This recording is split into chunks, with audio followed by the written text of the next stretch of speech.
അസ്സലാമു അലൈക്കും വറഹ്മത്തുള്ളാഹി വബറകാതുഹു. നമ്മുടെ നാടുകളിൽ വളരെ വ്യാപകമായി കണ്ടുകൊണ്ടിരിക്കുന്ന ഒരു വിഷയമാണ് ഈ പ്രസവം നിർത്തുക എന്നുള്ളത്. പ്രസവം നിർത്തുക എന്ന് പറയുമ്പോൾ അത് രണ്ട് തരത്തിലുണ്ട്. ഒന്ന്, പ്രസവം തീരെ നിർത്തിക്കളയുക, അതായത് ജീവിതത്തിൽ പിന്നെ ആ സ്ത്രീക്ക് പ്രസവിക്കാൻ പറ്റാത്ത രൂപത്തിൽ പ്രസവം നിർത്തുക. രണ്ടാമത്തത്, ഒരു നിശ്ചിത കാലത്തേക്ക്, ഉദാഹരണത്തിന് 2-3 വർഷത്തേക്ക് പ്രസവം ദീർഘിപ്പിക്കുക, നീട്ടിവെക്കുക. ഇങ്ങനെ രണ്ട് തരത്തിലുണ്ട്.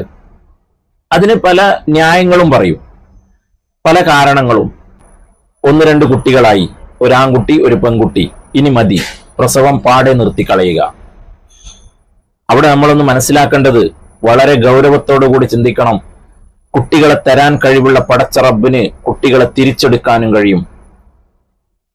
നമ്മുടെ കുട്ടികളെ എങ്ങാനും അല്ലാഹു തആല തിരിച്ചു വിളിച്ചു കഴിഞ്ഞാൽ അല്ലാഹു തആല നമുക്കും നമ്മുടെ കുട്ടികൾക്കും നമ്മുടെ കുടുംബത്തിനും ദീർഘായുസ്സും ആഫിയത്തും ആരോഗ്യവും അല്ലാഹുവിന്റെ കാവലിലായി പൊരുത്തത്തോട് നീട്ടിത്തരുമാറാവട്ടെ. ആമീൻ യാ റബ്ബൽ ആലമീൻ. അങ്ങനെ എങ്ങാനും കുട്ടികൾ മരണപ്പെട്ടു പോയാൽ പിന്നെ കുട്ടികളില്ലാത്തൊരവസ്ഥയായി മാറും. അപ്പോൾ അല്ലാഹു തആല എത്രയോ കുട്ടികളെയാണ് നമുക്ക് തരുന്നത്. ഇരു കൈയും നീട്ടി സ്വീകരിക്കുക. കാരണം നമ്മൾ മരണപ്പെട്ടു പോയാൽ നമുക്ക് വേണ്ടി ഖുർആൻ ഓതാൻ, നമുക്ക് വേണ്ടി ദുആ ചെയ്യാൻ, നമുക്ക് വേണ്ടി സൽക്കർമ്മങ്ങൾ ചെയ്ത് ഹദിയ ചെയ്യാൻ നമുക്ക് മക്കൾ വേണം. അതിന് മക്കളുണ്ടാവണം. ദീനിന്റെ വിധിവിലക്കുകൾ പഠിപ്പിച്ചുകൊണ്ട് ദീനിന്റെ ചട്ടക്കൂടുകളിൽ നമ്മൾ വളർത്തുകയും വേണം. അല്ലാഹു തആല തൗഫീഖ് ചെയ്യുമാറാവട്ടെ. ആമീൻ യാ റബ്ബൽ ആലമീൻ. അപ്പൊ ഇങ്ങനെ പ്രസവം നിർത്തുന്നതിന്റെ വിധി എന്താണ്, പണ്ഡിതന്മാർ കിതാബിൽ എന്ത് പറഞ്ഞു എന്നുള്ളതാണ് നമ്മൾ നോക്കുന്നത്.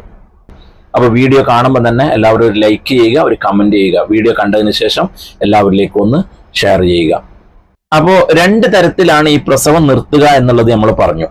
അപ്പൊ അതിൽ ആദ്യം പറഞ്ഞ, അതായത് ജീവിതത്തിൽ പിന്നെ പ്രസവിക്കാൻ പറ്റാത്ത രൂപത്തിൽ പ്രസവം നിർത്തുക എന്നുള്ളത്, അത് തനിച്ച ഹറാമാണ്, പച്ച ഹറാമാണ്. അതിന് തെളിവ് വേണോ അല്ലേ? പറയാം. ബഹുമാനപ്പെട്ട ഖാതിമുൽ മുഹഖിഖീൻ ഇബ്നു ഹജർ അൽ ഹൈതമി റളിയല്ലാഹു അൻഹു അവിടുത്തെ തുഹ്ഫത്തുൽ മുഹ്താജ് എന്ന് പറയുന്ന കിതാബിന്റെ 8ാം വാള്യം 450-ാമത്തെ പേജിൽ വളരെ വ്യക്തമായി പറയുന്നുണ്ട്, വയഹ്റുമുൽ ഇസ്തിഅമാലു മാ യഖ്തഉൽ ഹബ്ല മിൻ അസ്ലിഹി. അതായത് ജീവിതത്തിൽ പിന്നെ പ്രസവിക്കാൻ പറ്റൂല എന്നുള്ള രൂപത്തിൽ പ്രസവം നിർത്തുക എന്നുള്ളത്, കമാ സ്വറഹ ബിഹി കസീറുന, ധാരാളം പണ്ഡിതന്മാർ പറഞ്ഞ രൂപത്തിൽ, വഹുവ ലാഹിറുൻ, അത് വ്യക്തമാണ്, തനിച്ച ഹറാമ് എന്ന് ബഹുമാനപ്പെട്ട ഇബ്നു ഹജർ അൽ ഹൈതമി റളിയല്ലാഹു അൻഹു പറയുന്നു.